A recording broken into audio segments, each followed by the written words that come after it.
Hello friends, आप सभी लोगों का बहुत बहुत स्वागत है सुलेखास वेज किचन में। आज की जो मैं रेसिपी लेकर आई हूँ, सिर्फ इसे आप पानी में घोलिए और बना दीजिए। घर में रखे सामान से आप इसे झटपट तैयार कर सकते हैं। बनाने में बेहद ही आसान और खाने में बेहद ही लाजवाब ये रेसिपी एक बार आप ज़रूर ट्राई कीजिएगा। तो बिना देर के बनाना शुरू करते हैं और वीडियो को आप एंड तक देखिएगा। रेसिपी थोड़ी भी पसंद आए तो वीडियो को लाइक और शेयर कीजिएगा। 1 कटोरी हमने लिया है मैदा और इसे एक बड़े बाउल में हम ट्रांसफ़र कर देंगे।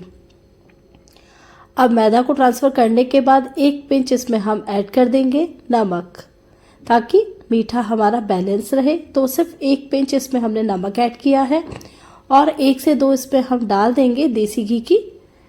तो मेल्ट करके मैं देसी घी डाल रही हूँ, तो 2 चम्मच मैं इसमें देसी घी ऐड कर दूँगी। आप चाहे तो रिफाइंड ऑयल भी डाल सकते हैं।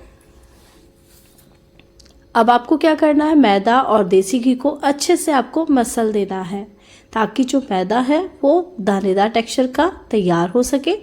तो अच्छे से इसको इस तरह से आपको मसल लेना है। मसलने के बाद थोड़ा मेहनत इसी टाइम लगेगा, बाकी तो इस रेसिपी में कहीं कोई मेहनत है ही नहीं। तो बस आपको थोड़ा सा मैदा और घी को अच्छे से मसलना है, तभी आपकी जो आज की रेसिपी बनेगी काफ़ी खस्ता बनेगी और बहुत ही कुरकुरी बनकर तैयार होगी। तो आप देख सकते हैं थोड़ी सी मेहनत जो की है उससे ये मैदा दानेदार टेक्सचर वाला हो गया है। अब इसमें थोड़ा थोड़ा करके हम पानी डालेंगे और लगभग आधी कटोरी से भी कम पानी में ये डो हमारा तैयार हो जाएगा। तो डो बहुत हार्ड भी नहीं होना चाहिए, ना बहुत ज़्यादा इसका कंसिस्टेंसी रनी होना चाहिए। तो मीडियम सॉफ्ट डो आपको तैयार करना है। जिस तरह से आप पेटीज बनाते हैं या मट्ठी बनाते हैं, तो बिल्कुल सॉफ्ट डो आप तैयार करते हैं ना, बिल्कुल वैसा आपको इसको तैयार करना है। तो थोड़ा थोड़ा पानी ऐड करते जाइएगा और इस डो को लगाते जाइएगा। आज की ये रेसिपी अगर दोस्तों आपको पसंद आए तो वीडियो को आप लाइक और शेयर कीजिएगा। चैनल पर पहली बार आए हैं, चैनल को सब्सक्राइब कीजिएगा। तो बस इसी तरह से इसको हम मिक्स करते जाएंगे। मिक्स करते करते आप देखिए कि जो हमारा डो है अच्छे से लग गया है। अब मैं इसमें पानी बिल्कुल नहीं लगा रही हूँ। इसको अच्छे से आपको मसल कर ही अब तैयार कर लेना है। तो डो हमारा बिल्कुल तैयार है। अब इसको क्या करेंगे, हल्का सा घी से ग्रीस करके और सिर्फ 5 मिनट के लिए रख देंगे साइड में सेट होने के लिए, ताकि मैदा अच्छे से सेट हो जाए। 5 मिनट ढक देते हैं इसको, ताकि आटा हमारा सेट हो जाएगा। और 5 मिनट बाद ये देखिए, हमें इस प्लेट को हटाकर चेक किया तो आटा बिल्कुल बढ़िया सा सेट हो गया है। एक बार इसे मसल लेते हैं और आप देख सकते हैं बहुत ही परफेक्ट आटा तैयार हुआ है। अब इस आटे के हम 2 पेड़े तैयार कर लेंगे, ताकि 2 बार में इसे हम बना सके। तो इस तरह से एक पेड़े को अच्छे से मसल कर और इस तरह से इसका तैयार कर लेना है हमें पेड़ा, और इस तरह से इसको फ्लैट कर देंगे और दूसरे को भी इसी तरह से हम तैयार कर लेंगे। तो दोनों पेड़े हमारे तैयार हो गए हैं। अब हम लेंगे चकला, चकले के ऊपर से बेलेंगे। तो इस टाइम आपको ना इसमें मैदा डालना है ना कुछ, बिना इन सब चीज़ों के ही अगर आपका डो परफेक्ट लगा है तो ये बिल्कुल भी प्लेटफॉर्म पे चिपकेगा नहीं आटा, और अच्छे से आप इसे बेल लीजिएगा। तो जितना बड़ा ये बेल सके, यानी जितना बड़ा आपका इसमें स्पेस हो उतना आप इसे बेल सकते हैं। तो लगभग मैं इसे चकले के आकार का ही बेल लूँगी। तो जितना बेल सकते हैं आप इसे पतला, उतना आप इसे इस तरह से बेलते जाइएगा। जितना कोशिश कर रहे हैं करते जाइएगा। तो मुझसे भी जितना इसमें हो पा रहा है उतना मैं इसे बेल दूंगी। तो लगभग चकले के आकार का इसको मैंने बेल दिया है। अब आपको क्या करना है, लेना है कॉर्नफ्लावर। कॉर्नफ्लावर को आपको इसके ऊपर इस तरह से डस्ट कर देना है। अच्छे से आपको कॉर्नफ्लावर को फैला देना है। इस तरह से फैला दिया है और उसके बाद आपको क्या करना है, इसे एक फोल्ड करना है। तो अच्छे से इसको हमने फैलाकर और अब एक फोल्ड कर देना है। कॉर्नफ्लावर अच्छे से लगना ज़रूरी है, कहीं भी छूटना नहीं है। उसके बाद इसे एक फोल्ड करेंगे और वापस कॉर्नफ्लावर से हम इस तरह से डस्ट कर देंगे और दूसरी तरफ भी इसे हम फोल्ड कर देंगे दोस्तों। तो ये दूसरा फोल्ड भी कर दिया है और इसे भी हम कॉर्नफ्लावर से इस तरह से डस्ट करके और हल्का सा हाथ से फैला देंगे। चलिए उसके बाद इसे हम फोल्ड करेंगे। तो इसको हाफ फोल्ड किया, हल्का सा वापस से कॉर्नफ्लावर डस्ट करेंगे, दूसरा फोल्ड कर देंगे और इसे बिल्कुल हल्के हाथ से प्रेस करेंगे। अब हल्के हाथ से प्रेस करने के बाद आपको क्या करना है, इसे बेलने का धीरे धीरे कोशिश करना है। बहुत ही धीरे धीरे ये काम कीजिएगा। ये देखिए बिल्कुल हल्के हाथ से बेलन को इस तरह धीरे धीरे प्रेस करते हुए आपको इसे बेलना है और जिस साइड से खुला हुआ है उस तरफ आपको इस तरह बेलते हुए लेके जाना है। तो धीरे धीरे आप कोशिश कीजिएगा और इसे इस तरह से बेलते जाइएगा और एक लंबी शेप आपकी इससे तैयार हो जाएगी। तो आप देख सकते हैं हमने इसे अच्छे से बेल लिया है। ये देखिए थोड़ा सा मुश्किल है क्योंकि इसमें काफ़ी ज़्यादा लेयर्स बन चुकी है, तो थोड़ा सा आप धीरे धीरे कोशिश कीजिएगा और इस तरह से आप इसे रेक्टेंगल में बेल लीजिएगा। उसके बाद कोई भी कुकी कटर लीजिएगा और इस तरह से इसको कट मार दीजिएगा। तो इस तरह से हमें जो फ्लावर होता है उसका इस तरह से शेप तैयार मिलेगा। तो सारा का सारा इसी तरह से हमें कट कर देना है और परफेक्ट शेप आता है इससे। अगर आपके पास कुकी कटर नहीं है कोई बात नहीं, आप इसे चाकू से या बॉटल की कैप से किसी से भी कट करके और इसे फ्लावर शेप दे सकते हैं, नहीं तो बिना फ्लावर शेप के भी आप इसे तैयार कर सकते हैं। तो ये सारे के सारे इसी तरह से हम कट मार देंगे और जो एक्स्ट्रा इसका डो है इसे हम वापस से रीयूज़ ले लेंगे और बहुत ही टेस्टी, बहुत ही यूनिक, बहुत ही अमेजिंग सी रेसिपी है। आप ट्राई ज़रूर कीजिएगा। बच्चों को अगर मीठा बिल्कुल पसंद नहीं है तो एक बार ये रेसिपी ट्राई करवाइएगा। तो ये सारे के सारे कट करके हमने फ्लावर्स तैयार कर लिए हैं। अब हम क्या करेंगे, 1 चम्मच मैदा लेंगे, 1 चम्मच पानी लेंगे, उसको फटाफट से घोल लेते हैं हाथ से ही। तो फटाफट पानी से और मैदा को मैंने अच्छे से घोल दिया है। गाढ़ नहीं होनी चाहिए, इस बात का आपको ध्यान रखना है। और थोड़ा सा इसमें और पानी की 1-2 बूंद डालकर इसे हम थोड़ा सा पतला कर लेंगे।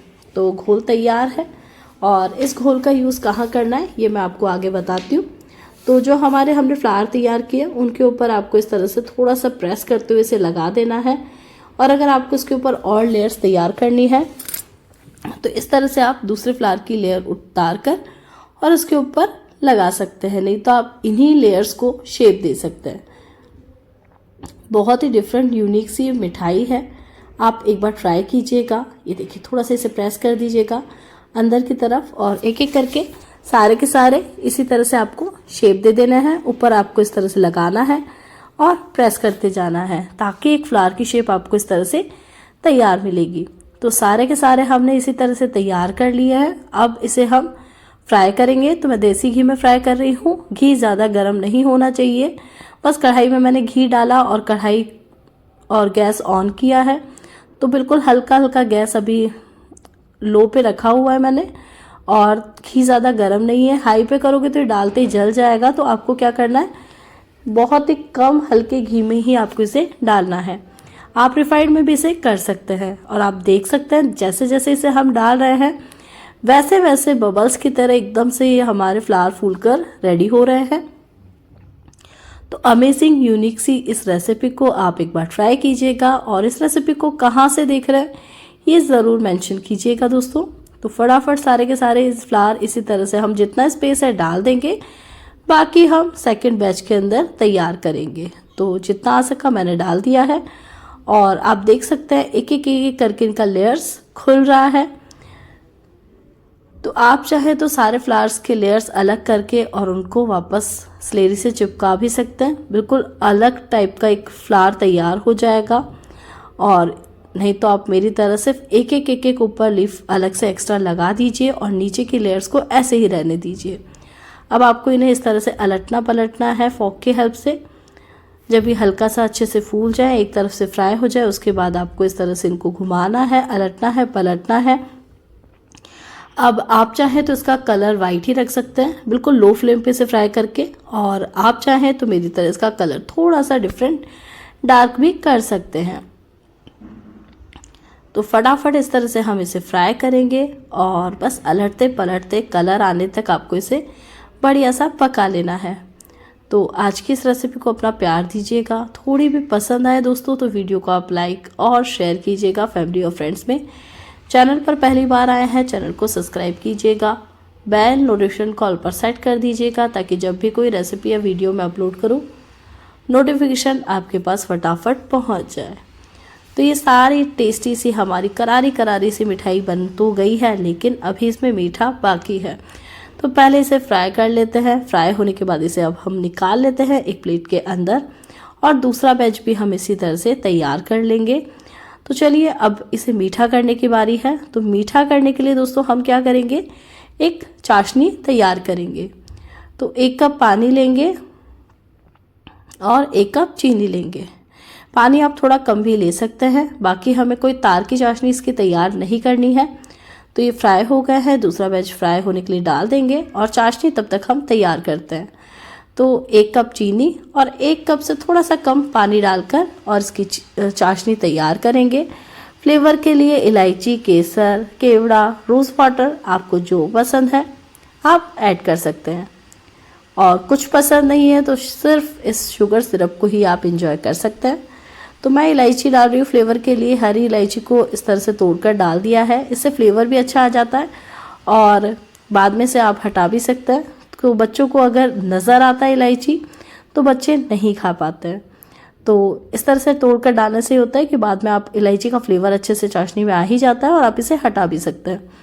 अब अच्छे से बॉईल का हम वेट करते हैं। चाशनी जैसे अच्छे से बॉईल हो जाए, आपको क्या करना है, उबलती हुई चाशनी के अंदर ही आपने जो तैयार किए हैं फ्लावर उनको डाल देना है और गैस की फ्लेम बंद करके इसे अच्छे से मिक्स कर देना है और 5 से 10 मिनट के लिए आपको अच्छे से ढककर छोड़ देना है।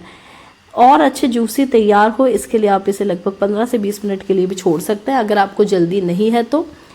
और इस तरह से ढककर इसे हम छोड़ देंगे कुछ देर के लिए ताकि अच्छे से चाशनी अब्सॉर्ब हो जाए, एक एक लेयर में इसकी चाशनी अच्छे से चली जाए।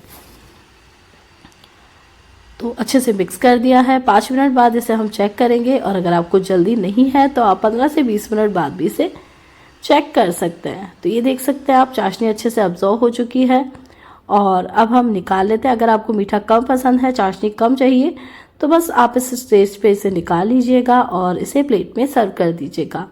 आने वाले मेहमान भी पूछेंगे आपसे आपने इस मिठाई को किस तरह से तैयार किया है, क्योंकि देखने में बहुत ही डिफरेंट है, खाने में इसका टेस्ट काफ़ी बेमिसाल है। तो किस तरह से आपने इस मिठाई को बनाया है, उनका ये क्वेश्चन ज़रूर होगा। तो आज की मिठाई की रेसिपी ज़रूर ट्राई कीजिएगा और कमेंट करके आप ज़रूर बताइएगा कि आपको ये रेसिपी कैसी लगी। तो ऐसी रेसिपीज़ के लिए चैनल को सब्सक्राइब कर दीजिएगा, बेल को ऑन कर दीजिएगा ताकि जब भी कोई रेसिपी वीडियो अपलोड करूँ नोटिफिकेशन आपके पास पहुंच जाए। तो दोस्तों इस फ्लावर वाली मिठाई को आप एंजॉय कीजिए। मिलते हैं नई रेसिपी के साथ नई वीडियो में, तब तक के लिए थैंक यू सो मच।